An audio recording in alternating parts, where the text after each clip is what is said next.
Wing baru saja keluar dari kamar mandi, mendengar ketukan di pintu, mengira pacarnya sudah kembali. Ternyata itu adalah pria tak dikenal. Setelah paman ini masuk, melempar sejumlah uang di meja. Gadis itu tertegun dan tidak tahu apa yang terjadi. Paman menyentuh gadis itu. Pacar yang membeli roti di bawah. Melihat kejadian itu, dia bergegas kembali, menutup kepala pria itu tapak meja. Dengan keras menyuruh gadis itu lari. Gadis itu bereaksi, takut pria itu akan mengejarnya. Kit melemparnya dengan meja. Kemudian keduanya kabur, menyelamatkan diri, dan datang ke kantor polisi. Polisi pun datang. Di hadapan polisi, melihat Wing masih trauma, takut dia akan mengingat adegan tadi.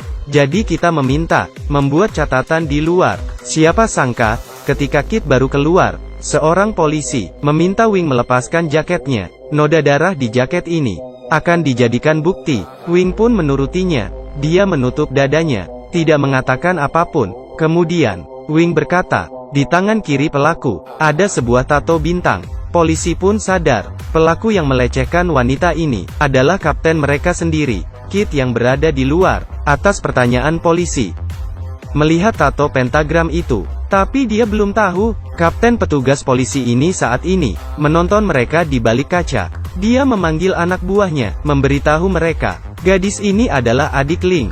Dia juga seorang pelacur. Nanti lepaskan saja dia. Aku dipukuli seperti ini oleh anak itu. Dia harus diberi pelajaran. Pemimpin tim memerintahkan mereka menjaga Kit. Sedangkan dia pergi ke kamar gadis itu. Polisi tua tahu apa yang akan dilakukan ketua.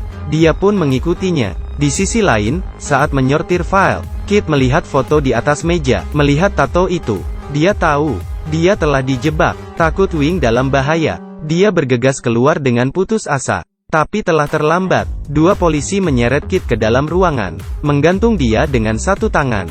Bahkan dia dipukuli habis-habisan. Dia terus mengingatkan dirinya, harus bertahan, karena asalkan hidup, balas dendam kepada mereka. Setelah mereka melecehkan Wing, beberapa orang mulai membual di kantor. Mereka tidak tahu, kalau mereka membuat kubur sendiri. Saat itu, telepon berdering. Mereka baru tahu, Wing bukan pelacur, melainkan seorang siswa. Ternyata, ketika Kit mengirim Wing kembali, rumahnya telah disita.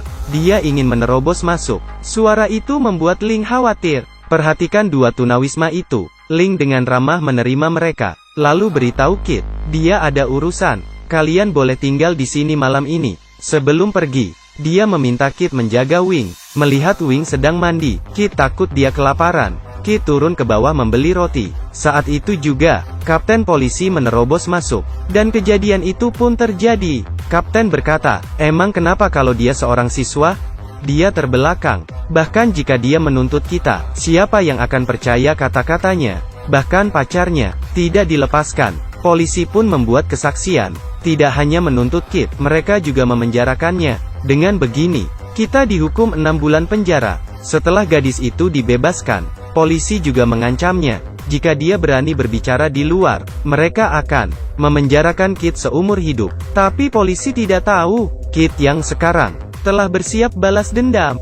Bahkan jika darah mengalir, menghapus semua sidik jarinya, karena dia sudah bersiap balas dendam. 6 bulan yang lalu, mereka melaporkan kejahatan itu. Polisi tidak hanya tidak menerima, bahkan juga melecehkan Wing. Untuk menutupi kejahatan mereka, mereka tidak hanya mengancam Wing, juga memenjarakan Kit.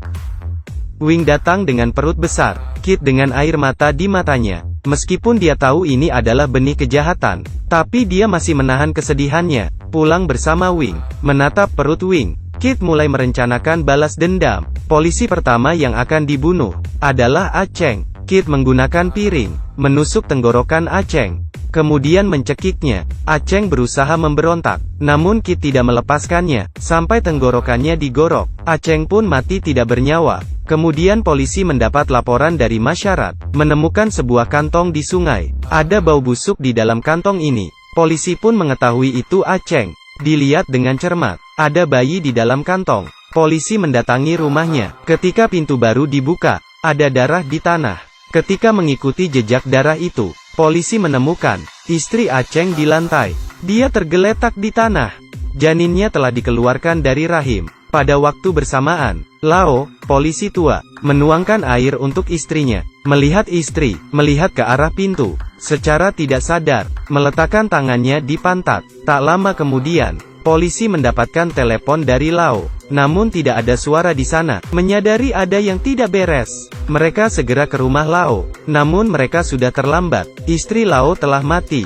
Tidak hanya bayinya dikeluarkan, Lao juga mati di kamar mandi. Panggilan telepon barusan. Kit sengaja meminta Lao menelepon. 2 kasus pembunuhan berturut-turut. Polisi meluncurkan perburuan di seluruh kota. Kit yang sedang duduk di bus, tidak dikenali. Ketika bus akan bergerak, Jeff dan tim tiba. Kit takut dikenali. Dia bergegas pergi. Jeff melihatnya dan mengejarnya. Kit berusaha kabur, berlari ke semak-semak. Polisi mengepungnya, membawa ke ruang interogasi. Jeff melihatnya sekilas. Dia tahu Kit ingin balas dendam, tapi karena tidak ada bukti, tidak ada sidik jari yang ditemukan, mereka pun memukulnya. Polisi mengeluarkan obeng, mengikat kakinya, lalu dimasukkan ke telinganya. Meski sakit yang menyayat hati, Kit tidak mengatakan sepatah kata pun. Jeff sangat marah, memaksa Kit mengatakan yang sebenarnya. Dia melemparkan paku payung ke atas meja, kemudian mengangkat Kit, dengan keras melemparnya. Meskipun begitu, dia masih tidak mengatakan apa-apa, hanya berkata, "Kalian boleh membantaiku. Kalian pernah melakukannya." Di sisi lain, Wing menonton berita. Mendengar Kit ditangkap, dia memikirkan cara menyelamatkannya. Dia membakar foto mereka berdua, membuat panggilan, mengambil pisau, berjalan perlahan ke kamar mandi, melakukan operasi caesar. Setelah bayi keluar, dia membuang pisau. Tujuan Wing melakukan ini, hanya untuk menyelamatkan Kit. 6 bulan yang lalu di penjara, polisi melecehkannya. Kit balas dendam untuknya, membunuh 2 polisi, dan tertangkap kembali. Di ruang ini, Kit dihajar oleh polisi. Hidup dipertaruhkan. Saat itu juga kapten datang. Kit dipukuli seperti ini. Dia memanggil anak buahnya. "Kalian salah menangkap orang." Polisi baru menerima kasus. Korbannya ibu hamil. Karena Kit bukan pelakunya. Dengan begini, Wing menggunakan operasi caesar, agar mereka tidak mencurigai Kit. Kapten berkata pada Kit, "Pukulan tadi, selama dia tidak menuntut, kapten akan melepaskannya." Tapi Jeff merasa, masalah tidak segampang itu. Dia menghubungi mantan kapten. Berkata Kit datang balas dendam. 2 rekan mereka telah mati. Walaupun dia sudah pensiun, tetap harus berhati-hati. Mungkin Anda akan menjadi yang berikutnya. Kemudian Jeff ke rumah sakit, ingin menginterogasi Wing. Ternyata, kita lebih cepat selangkah.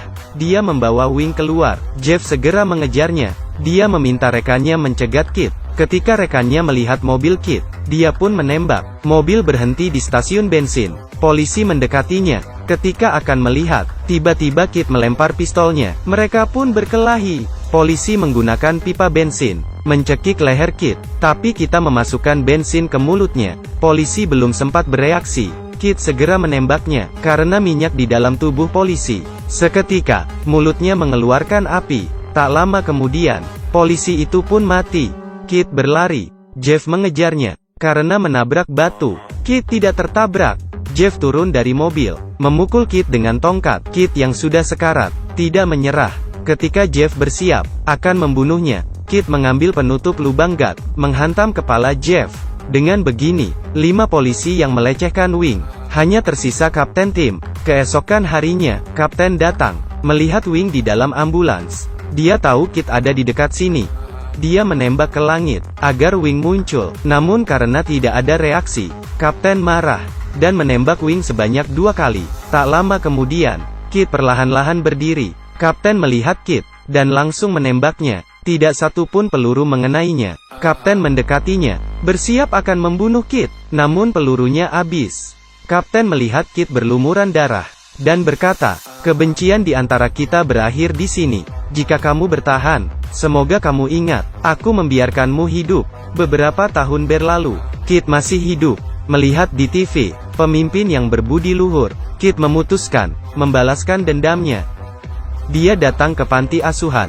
Meskipun Kapten telah menjadi direktur panti asuhan, tapi itu tidak bisa menebusnya, perilakunya yang keji. Setelah anak-anak keluar, Kapten memberikan Kit secangkir kopi, dan berkata, "Saya saat ini mengajar anak-anak bernyanyi." Masalah lalu juga membuatnya bertobat. Semoga kamu juga bisa memaafkan, menjalani hidup yang baik. Setelah itu, Kit memegang tangannya, menembaknya di tato bintang itu. Kemudian tembakan kedua dan ketiga. Kapten tidak memiliki kekuatan untuk melawan. Anak-anak mendengar suara tembakan. Mereka berlari masuk, tanpa merasa kasihan. Kit menembaknya hingga mati. Ketika dia akan pergi, tiba-tiba seorang anak dengan pensil menusuk ke leher Kit, kemudian menggigitnya. Kemudian, sekelompok anak-anak, semuanya maju ke depan, dengan kejam menyerang Kit. Ketika kita bangkit berdiri, seorang anak mengambil pistolnya, dan menembak Kit. Seketika darah Kapten dan Kit mengalir bersama. Kit menghembuskan nafas terakhirnya. Meskipun film ini memberikan rasa tertekan, tapi juga memperlihatkan sifat manusia, ditunjukkan secara mendalam, menggantung di atap dengan satu tangan, melihat sendiri pacarnya dibully, pacarnya demi menyelamatkannya, mengambil pisau dan pergi ke kamar mandi. Semua ini karena mereka melawan kejahatan. Mereka hanya pasangan yang terancam, orang biasa yang mencari bantuan, seharusnya bisa hidup bahagia bersama. Namun tidak disangka, beberapa bajingan ini melecehkan dan mengancam mereka, sampai akhirnya, dia yang memulai kejahatan ini, malah mengusulkan untuk berdamai. Mengapa dia harus berdamai denganmu? Dia menjual dirinya kepada iblis, untuk balas dendam, menghancurkan kalian, dan menyelamatkan dunia.